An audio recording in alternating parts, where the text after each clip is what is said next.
The first time I saw her, she was hanging from the ceiling in zero gravity, blood blooming like dark petals around her. No alarms were sounding. No one was coming to help. And the alien girl was still alive. That should have been impossible, but nothing about Station Karen ever followed the rules. I was only there because the Interstellar Coalition needed a human observer. A neutral conscience, they called it. Someone disposable enough to blame if things went wrong. My name is Elias Rook, former combat medic, former soldier, and current mistake. And the moment her eyes locked onto mine, I knew my assignment was already over. Because she smiled. But that was only the beginning. Karen drifted at the edge of civilized space, a rusted ring of alloy and secrets wrapped around a dying star. Officially, it was a research hub. Unofficially, it was where unwanted truths went to be buried. The guards escorted me through corridors that smelled of disinfectant and fear. Behind reinforced glass, I saw cells filled with beings the Coalition insisted didn't exist, genetically modified soldiers, psychic constructs, alien juveniles labeled as failed experiments. Then we reached her chamber. Subject 7, the warden said, voice flat. Rebellious. Non-compliant. High cognitive threat. The door slid open. She floated there, restrained by gravitic clamps that dug into her wrists and ankles. Her skin shimmered faintly, like moonlight trapped beneath translucent flesh. She couldn't have been older than 16 by human standards. Her species, the Aralis, were known for logic, obedience, and cold efficiency. She was none of those things. What did you do to her? I asked. The warden didn't look at me. We corrected her. But the scars told another story. And something about the way she watched me made my chest tighten. None of us were prepared for the truth. Her name, I would later learn, was Kaelith. She had been born into a ruling caste on an Aralis world. A future tactician groomed for command. But Kaelith asked questions. Dangerous ones. Why must we obey? Why must emotion be erased? Why must dissent be punished with silence?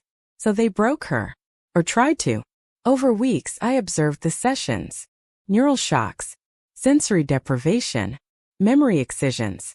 Every technique designed to strip her identity away. But every time she endured. Every time she looked at me through the glass. And every time her eyes asked the same question.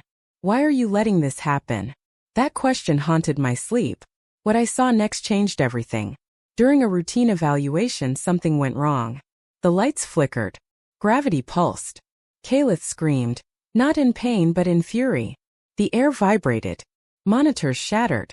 Guards were thrown against walls like ragdolls. And for one terrifying moment, the station itself seemed to bend toward her.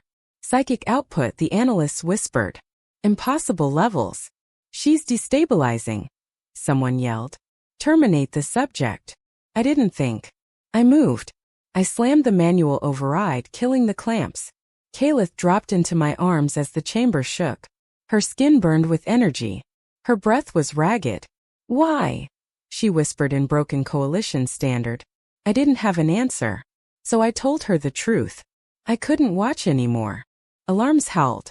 And in that instant I became a traitor. But that was only the beginning. We fled through maintenance shafts as security teams sealed off the sector. Kaelith clung to me, weak but aware, her mind brushing against mine like static. Images flashed, her homeworld burning, her teachers turning away, the cold certainty of abandonment. They hadn't just tortured her. They had erased her from history. The escape pod launched under fire, tumbling into the void. Karen shrank behind us, silent and furious. I thought we were free. I was wrong. Halfway through transit, the pod locked down. Coalition command came through the speakers. Elias Rook, the voice said. Return the asset. Or you will both be destroyed. Kaelith looked up at me then, eyes glowing faintly. They will never stop, she said. I am a weapon to them. I shook my head. You're not a thing. She studied me as if testing the concept. No one had ever said that to her before. We crash-landed on MYR. A fringe world of shattered cities and forgotten wars. A place where the Coalition's reach was thin and mercy thinner. Kaelith healed quickly. Too quickly. Her abilities grew stronger with each passing day: telekinesis, precognition, emotional resonance. She could feel pain across distances. She could sense lies. And she was terrified of herself. What if they were right? She asked one night, staring at the stars. What if I am only destruction? I remembered the people I couldn't save back in the war. The orders I followed because I was afraid not to. You choose who you are, I said. That's what makes us human. She smiled softly, but the galaxy was already closing in. Because someone had betrayed us. The mercenaries came at dawn, coalition tech gleaming against Emorar's red sands. They cornered us in the ruins of an old orbital elevator. Kaelith stood beside me, trembling. I can stop them, she said. But I will become what they fear. She could have crushed them, folded their minds inward, torn ships from the sky. Instead she waited. For me. That was when I understood the truth. The coalition hadn't been afraid of her power. They were afraid of her humanity. Run, I told her. She didn't. The shooting started. I went down hard, a plasma round tearing through my side. The world blurred. I tasted iron. Kaelith screamed. And the sky answered. This was the turning point, the moment everything broke open. Time slowed. The mercenaries froze mid-stride, suspended by invisible force. Kaelith hovered above the ground, eyes blazing like twin suns. But there was no rage in her face. Only grief. She reached into their minds, not to destroy but to show them. They saw Karen. The experiments. The screams. They saw her childhood stolen piece by piece. And then she let them go. They fled, weapons discarded, minds shattered by understanding. Kaelith fell to her knees beside me. Stay, she whispered. Please.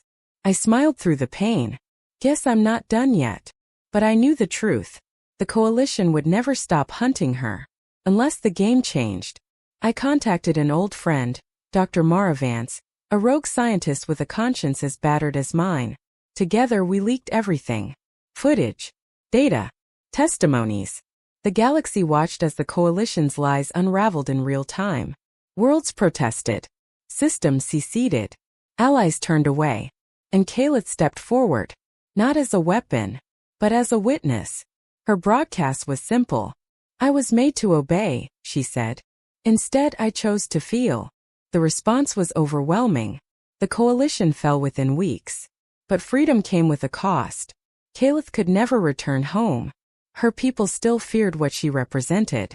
So she stayed with me. And we built something new. Years later, on a quiet world far from Karen's shadow, children, human and alien, ran beneath open skies. Kaelith stood among them, laughing, her power finally at peace. She had become what no experiment could predict. A bridge. As for me, I still carry the scars. But I would make the same choice again. Because the day I defied the galaxy, I didn't just save a rebellious alien girl. I helped her remember she was alive.